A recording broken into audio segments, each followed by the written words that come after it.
What's happening, beautiful people? Welcome back to Great Panic Knife Reviews. I'm so glad you stopped by, and I hope at the end of the video you are too. And if you are, how about go ahead and like, subscribe, throw us a comment down below. Today we're going to be checking out basically the production version of the Scout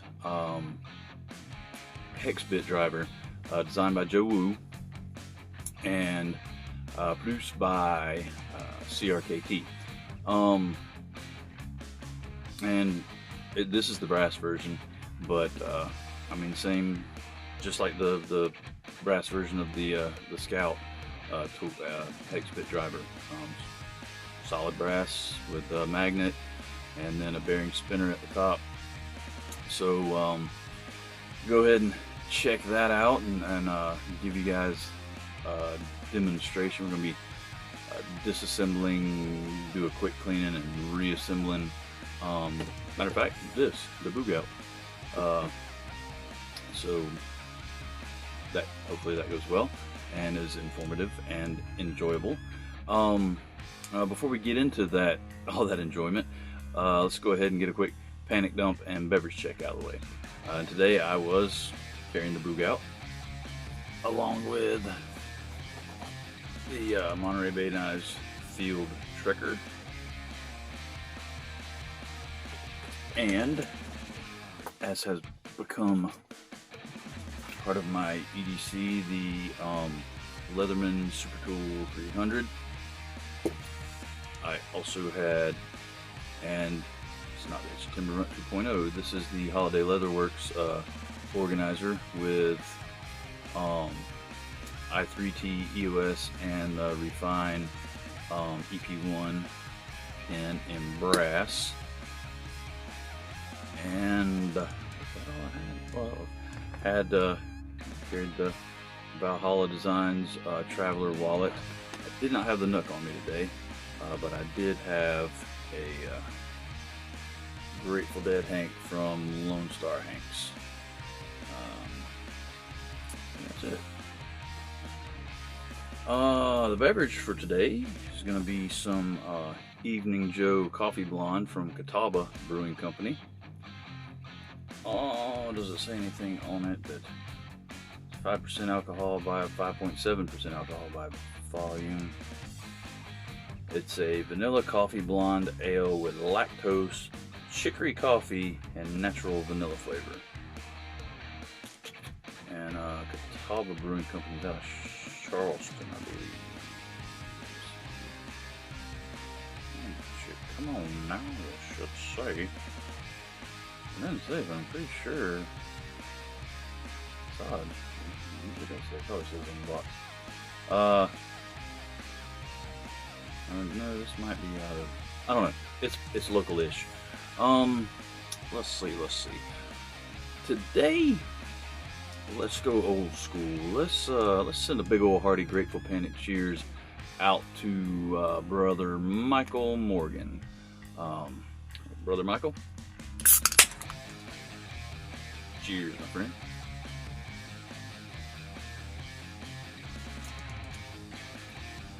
Pretty good. What I know.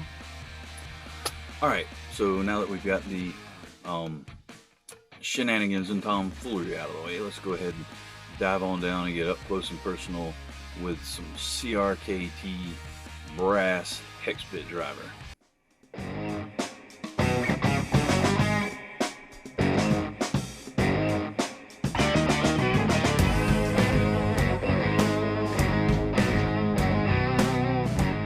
What's happening, guys? Let's go ahead and take a little look at this here driver set from CRKT, and this is basically the production version of the Scout driver with the leather roll, like tool roll or whatever.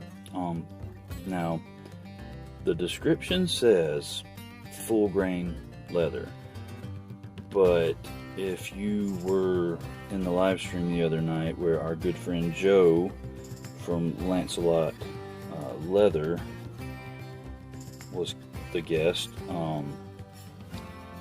he explained the whole, top grain, full grain, it's genuine, whatever deal. And just in my limited experience, owning, handling, what have you, leather products, this feels a lot more like the stuff that's labeled genuine leather than it does anything else. It's very plasticky feeling. Now the hardware on it, pretty jam up. I mean, it's pretty nice, but I mean, you see how shiny that is, and it feels like it doesn't leave. When you scratch it, it doesn't leave a mark on it. And then if it was leather, I feel like it would leave a mark. Like, this is plastic right there. This stuff here, I mean, there's some leather to it. I'm not going to deny that, because it smells very leathery. But if you'll look at like the side here, I mean, you see that top layer looks like it was not originally part of this other stuff, and it just doesn't look like what I would consider full grain leather, which they could have. I mean, that's just on the retailer's website. They could have made a mistake and listed it wrong. I don't know, but I'm not gonna call that full grain leather. And to be honest with you, if you have the option to buy just the driver and the bits, I would recommend that. I wouldn't even mess with this, because I've had a bit or two kind of fall out that hasn't come all the way out, but it's been down like in there, and it was kind of blocked in by the other bits being stuck down in there. But I feel like if one of these end ones came loose, it just pop right out and you've lost a bit. So I've just been keeping it in the CRKT box that it came in, with some other cleaning supplies. But like I said, if you have the option to buy just the driver and the bits, I would do that. That's just my honest opinion.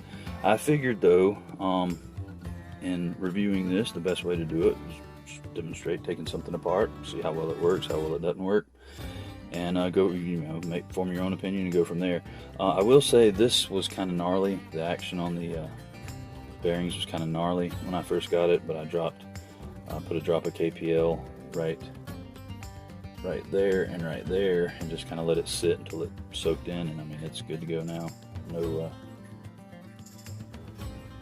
it kind of had a gritty sound to it whenever I first got it. I'm just going to take this thing apart, and hopefully it won't take me a year and a day to do so.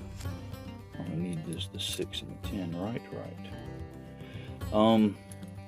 The knurling on it right here, I haven't had any problems with it. I mean, it gives me plenty of grip when I'm, if I'm having to break a screw loose. I haven't had any issues with not being able to exert enough pressure or stripping screws or anything like that. I mean, it comes with WEHA bits, and like they say, WEHA is not the only tool company out there that makes these Torx bits, but they are a good one. I mean, machine shops I worked in, that's what we generally use, was WEHA, or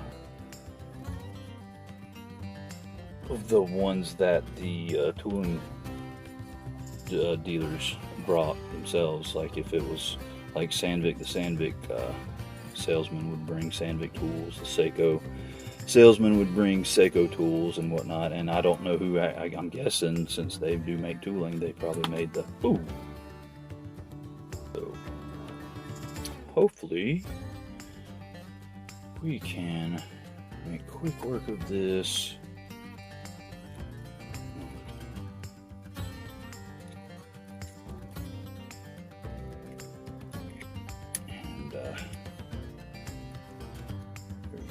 If anybody has, which I know there is the method where you just basically take the pivot out, but that does not work for me, and just because my hands are not steady enough to do that, use that method. I know, you know, I put the KPL on the washer or on the blade, stick the washer to the blade, and I mean that works fine. But then never fail when I'm going to stick the blade back in, I hit one side or the other and knock the washer off, and that happens probably a good 7 out of 10 times. So it's, you know, just frustrating, and I don't like that method too much. Alrighty, I'm just gonna clean this stuff off real quick. It's not really dirty anyway. I cleaned it not too long ago.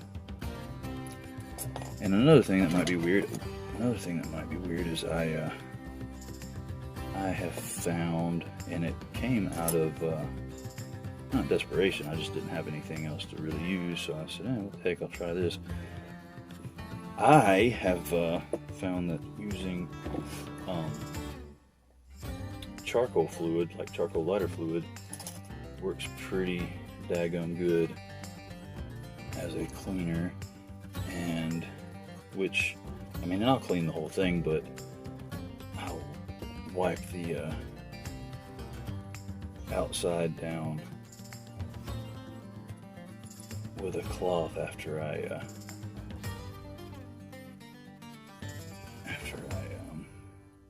put it back together, because with the lighter fluid being a petroleum-based product, it leaves a oily residue, which is good for the parts that you need that on, but not so good for the parts that you don't need that on. And honestly, the reason I like it is it tends to make the it tends to lube the action up. You know, I add an extra layer of lubricant to the pivot area, and maybe it's all in my head, but it seems, this is one thing I do know that works pretty good, as you can tell by the swirls, which side of the liner goes towards the blade. But it just, like I said, it may be all in my head, but it tends to make the action a little bit better. Alrighty, so we can take these and these.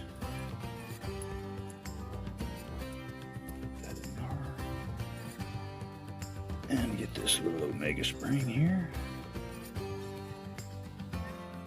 Put it on there.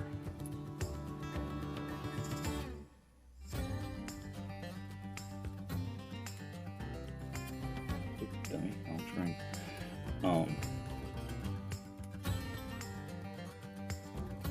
And I know this is taking for freaking ever, but it is what it is. We'll at least know whether or not the driver works right, which, I mean, I'm just demonstrating for you guys because I've already used it to do this.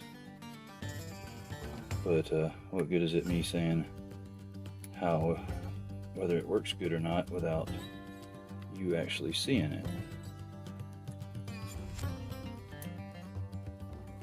Now we take these, put it right here, and what I normally do is, I'll basically pick up the screws with the driver, but since these are titanium, they're non-magnetic, so I can't really do that. But what I typically do with Bugout is, when I get to this part, I will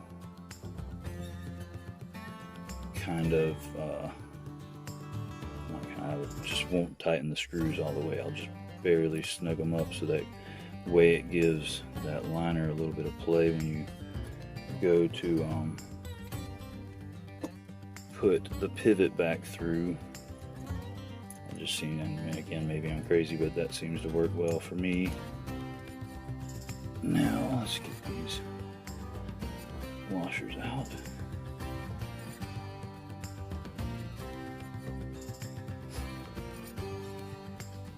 And they're not really dirty, so I'm not even really going to wipe them off. Just kind of wipe them a little bit. Some of this, don't we? Do a little drippy drop there. Put the washer on. And a little drippy drop there. Put the blade on.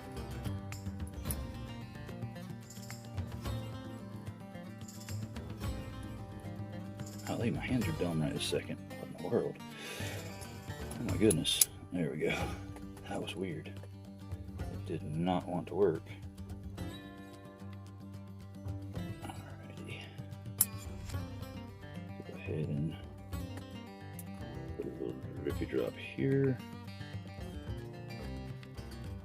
Put this washer on and a little drippy drop there. Ooh, that was a big drippy drop. I did not mean to do a big drippy drop. I don't like that. That's too much KPL. But it is what it is. It's done now. I can't go back and change it. Well, I mean, I can, but I don't feel like taking all this off just to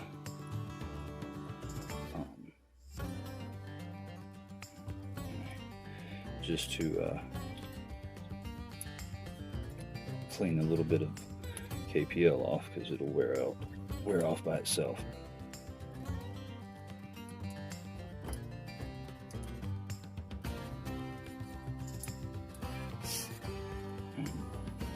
Ready for the other scale. And no, we're not, because I'm an nincompoop and I did not put the Omega spring on yet. And I hope this whole daggone video is probably going to be so blurry. I mean, like, what is he doing?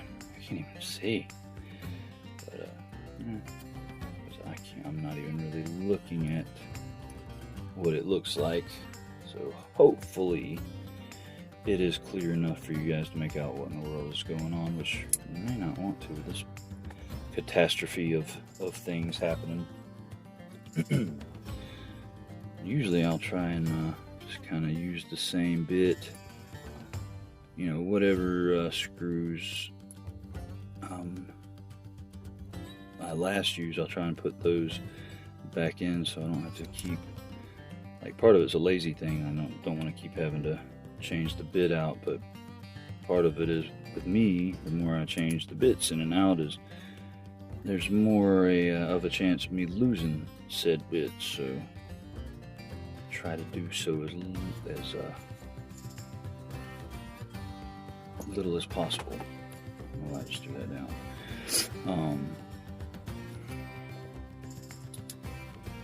Take this pivot screw, dry it off a little better so that the Loctite will take. Ready.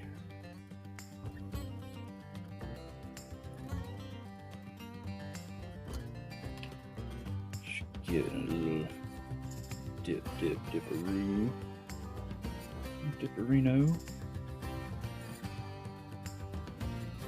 So we don't need all that, and put it right in there. But yeah, I mean, I have had zero issues as far as, you know, stripping screws out, which, I mean, the majority of that is going to be on the bits, which, I mean, they're WEHA bits, so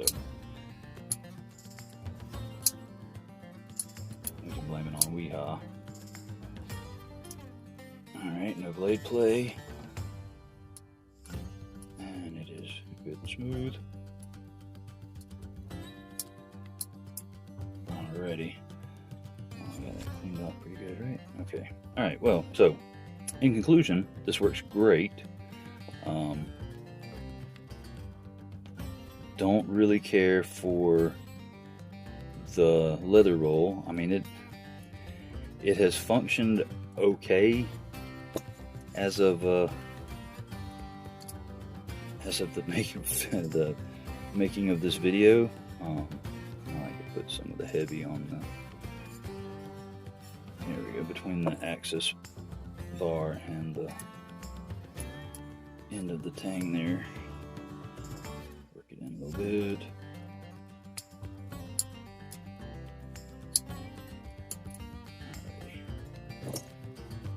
But I mean, like I said, I have one has fallen out of the hole. That's what she said. But like the hole right here. But like I said, it ended up down in there and it didn't fall all the way out, so I didn't lose it. But if that's going to happen, I mean, I feel like eventually I am going to lose one, and that's not good, because the whole purpose of this is to keep up with your bits, and if you're losing bits because of it, then it is not performing as it needs to. So, like I said before, I would advise, if you have the option, to buy just the driver and bits, or if you already have the bits and you just can buy the driver, do so. Don't waste your money on this, because I'm pretty sure, I don't know now, matter of fact, I can look really quick, because I know, which they don't have it in stock right now, but you can do the whole email me thing. But Blade HQ has, or they're going to be getting them in, and I'm not sure if it's just the driver, and it is. So just the driver without the bits from Blade HQ is going to be $18.95. The whole shooting match with the roll, the driver and the bits is, well, right now it's $40, like $41 from Knife Center. I'm pretty sure they have them in stock, but I mean, honestly, just in my opinion, the just even if you threw this away, to get the driver and the bits for $45 is a good deal. So I would go that route if that was, because I feel like it's going to cost you more to buy the driver and then turn around and buy the bits separately from somebody else. So yeah, I would just go ahead and buy the whole thing and then throw this piece of crap away, or at least put it in a box like I've been doing, so that when it's not in use. But because I mean, otherwise it's pretty cool, man. It's handy as crap. If maybe if this was made out of actual real leather, and those holes were cut just a teensy bit smaller, then it would be awesome. But as it stands, you have the possibility of losing bits, which is not a good thing. Anyway, but so yeah, overall, I think the driver's awesome. It functions great, feels great. The knurling is perfect. Like I said, I haven't had any issues with it slipping or having any trouble getting screws out, and I've taken screws out that have Loctite on them. So if it was gonna give me any problems, it would have been there, and it didn't. So yeah, I think it's a good little set, good little kit. Definitely handy, and I like brass, so of course I'm gonna like it. Oh, and it is, which I think I already said this, I don't remember, but of course it is actual brass, because it was a lot brassier when I first got it a month or so ago. It's patinaed up a little bit. It's got a good weight to it, but not too heavy. If you're one of those ultralight guys that ounces, it's not too heavy. We'll take a look at it real quick. about 2.5 ounces, so not bad at all. But yeah, guys, if you're in the market for a new driver and bit set, or if you've been a fan of the Scout driver for a while and just haven't pulled the trigger because they are kind of pricey, this is definitely a budget alternative to that. Maybe get the driver and bits and then save your ducats and buy the leather roll from Scout, because that one is legit and it's probably a whole lot better than this, but it's like 55 bucks, so you're paying $10 more for just the leather roll than you are for the whole kit here. But anyway, yeah, no, it's totally good. I definitely recommend it. I love it so far, and if it continues to perform like it is performing, I don't see any reason for me to ever buy another driver or bit set. Of course the bits are going to end up wearing out. I'll buy more of them, but the driver itself, totally fine, unless I get on one of those rabbit hole kicks where I just want to collect drivers now, which hopefully I won't. We'll see. Anyway, guys, I appreciate you guys stopping by. I love each and every one of you, and you are more than welcome to come back anytime. Until next time, guys, get on out there and easy your ass off and do something nice for somebody. Thanks, guys. Bye-bye.